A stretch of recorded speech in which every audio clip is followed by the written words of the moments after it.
In a world where the big corporations are pushing the little guy to the side with their endless food chains and massive media exposure, Good Eats sites and attractions help push them back and give a face to the people that, in a challenging economy,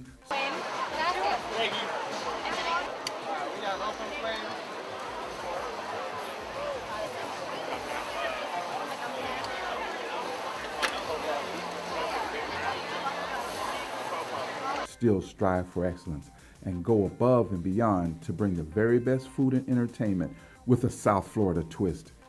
Good Eats Sights and Attractions is a 10-minute documentary about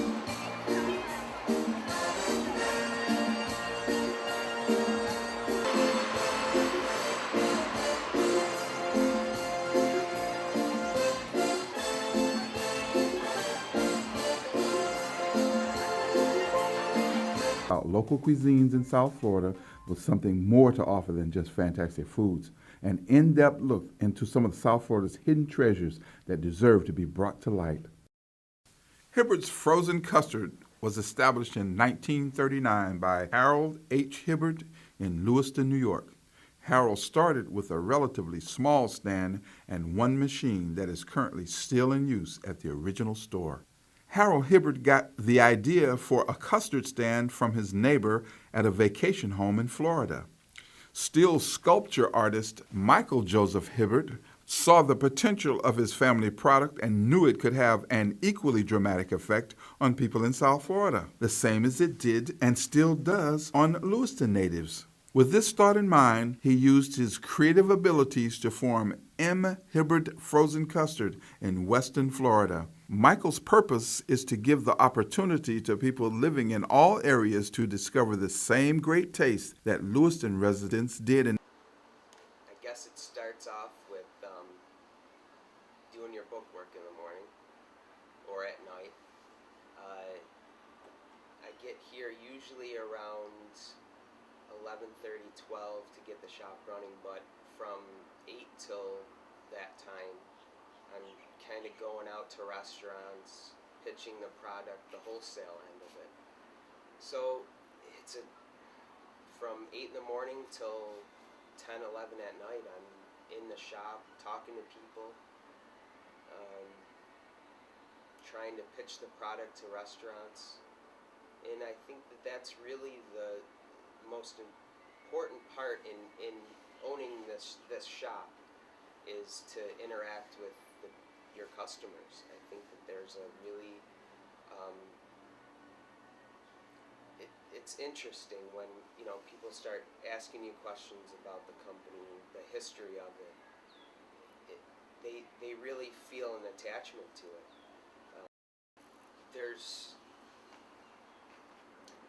such a shift now with all this franchises and all these places popping up here and there, and it's like it gets kind of where you just go there and you're like, I don't know, it's just like you're a robot and you order this and you order that, and there's no interaction with the owner of. And when they found out that I was opening up a place, they had to come. So like there was people going on Facebook and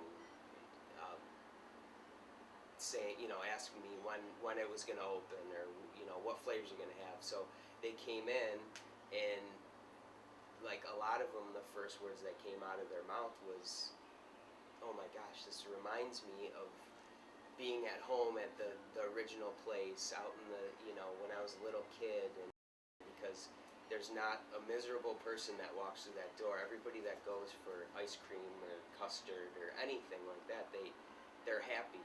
They want to be here because they want a dessert, or they want to be here because they grew up on the product. So someone from upstate New York, when they hear the name Hibbert, they think of frozen custard. Oh yeah, it's an institution up there. We're open up 5 months out of the year. There's people waiting in line on their first day it opens, because it's been there for so long, and it's a good product. It's a very good product. So we wish you well here in South Florida. Thank you. That your great grandson will be telling the same story Yeah, in front of a camera Yeah. years to come. Thank you, guys. You're welcome. Malbec Steakhouse is the new kid on the block in the Western area. The steakhouse opened its doors only 2 months ago and is already creating a buzz in the neighborhood for upscale dining. Its gourmet menu, inspired by Maximilian Abreu, features their signature 22-ounce Malbec cowboy steak. It's strictly aged to meet their high standards and is accompanied by 2 superb complimentary side dishes. The friendly staff of the steakhouse prides themselves in creating such a warm atmosphere that it makes every customer that walks through the doors feel as though they're having dinner with their own family. Their prompt service is seamless and never skips a beat from the time you're seated to the time you finish your meal. One of the highlights of Malbec's is its outdoor seating area. Guests can enjoy the beautiful, warm South Florida weather, as well as the superb architecture and scenery in the courtyard.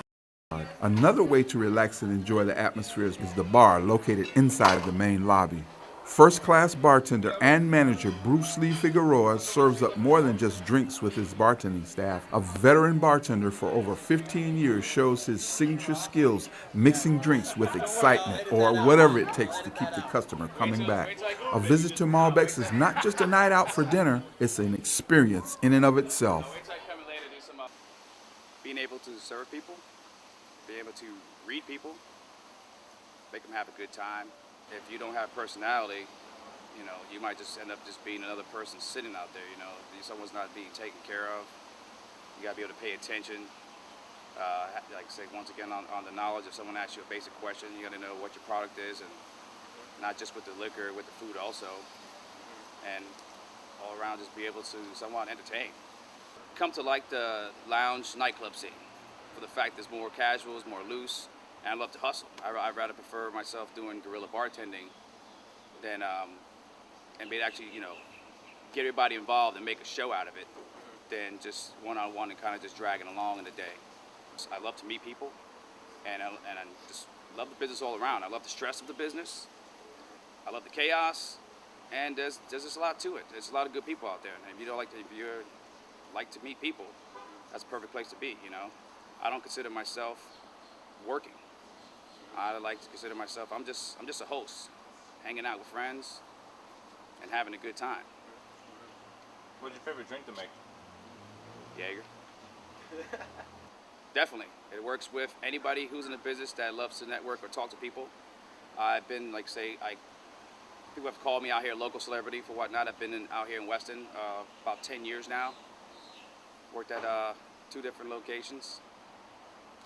And I know pretty much everyone out here, down from, just the locals to all the business owners, other restaurants and bars that work out here, down to the local fire department, sheriff's department. And it's good. And since I keep a database too for myself, and a lot of people, I've also, besides doing this business, I've also been in real estate for 5 years, so it helped me a lot on both ends, being able to manage those 2 networks together and combine the 2. And I actually found some of my regulars, I found them homes, and actually some of the people I found homes for, they become regulars at my location.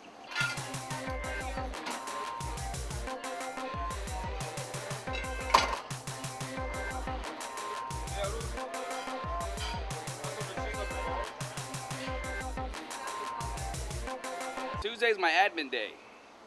Since I'm the bar manager, I do all the inventories, responsible for the orderings, dealing with the vendors, taking the orders, looking for any type of promotions, see what they got, deals we can make, and everything's pretty much set up for the bar as far as costs are concerned. If my job is to keep the costs low, profits high. All right, so Monday night, I always knew the spots to go to, and we'll roll in there, 15, 20 deep. And then people started catching on to that, and then people just asked me, hey man, if you can you bring this group with you all the time? I'm like, yeah, this is our Monday thing. This is what we do. Oh, if you bring them in next time, hey man, I'll give you a bottle of liquor. Okay, they come with me anyway. Fine. When I get a free bottle of liquor out of it, the next thing I was like, hey, I'll comp you at the door, or I'll give you a free bar tab. And then people actually came to me one day and said, you could get paid for this. I never thought. I was like, wow, can you? And that's pretty much how it came about. Next thing you know, I was like making sure my friends were taken care of. I'm like, well, if I could get my friends the same discounts I get, can you bring them in? Like, yeah, I just need 50 heads. Then next thing you know, 50 turned into 100, 100 turned to 200, and I'm up to about 5,000 on my network right now. So I use that between corporate ads to my email blast, you know, started doing that MySpace thing for a couple years back, and it paid off. And then I created my company, which is Bang Bang Entertainment. And since that's just been my catchphrase for God knows how long, it just flowed. It became natural. And next thing you know, I have people, you know, looking to hire me to bring people out to their establishments. So, and hence like what I'm doing here now. I'm doing this right now. I'm putting together all the ladies' nights, promotions, and the happy hour, and that's why they brought me on board. Not because of my knowledge, my bar manager knowledge. They brought me on board too, so I could do marketing for the place. And word of mouth is around here. They've heard about me already, and so before they even hired me, they knew my name. So that's always a good thing. And from there on, been nothing but up and up. Now I've been looking to book people with bands and whatnot. So I extended the company now. Now it's no longer Bang Bang Entertainment, it's Bang Bang Entertainment and Management. So I haven't officially signed anyone, but there's always the goal to move more ahead and, you know, move up the ladder. I've already stretched out the company out into some parts of Orlando and Tampa. Still working on Gainesville, and hopefully it'll be nice if I could get the whole United States for one, and get to be known all around the world. That'd be great. I mean, that's just always a goal, but it started from nothing. It started from just hanging out with my friends, and pretty much my friends made me who I am. Nothing more than that.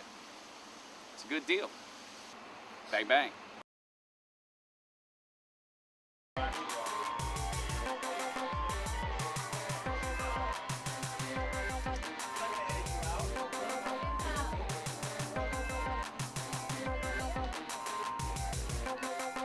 These have been two prime examples of South Florida's good eats, sights, and attractions, two hidden treasures that deserve to be brought to light.